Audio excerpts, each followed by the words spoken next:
Hi everyone, welcome to our channel Take Afro. Hope you all are doing great.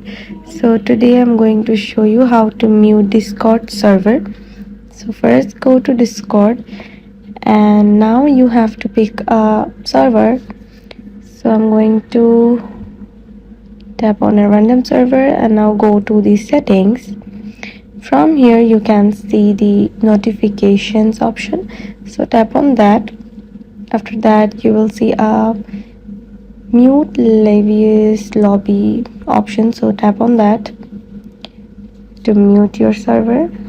After that you can see here is so many options, so mute the server for like 24 hours. So yeah, this is how you can mute Discord server. So thanks for watching, hope this video helps you. Don't forget to subscribe to our channel and don't forget to hit the bell icon button. See you in the next video. Bye bye.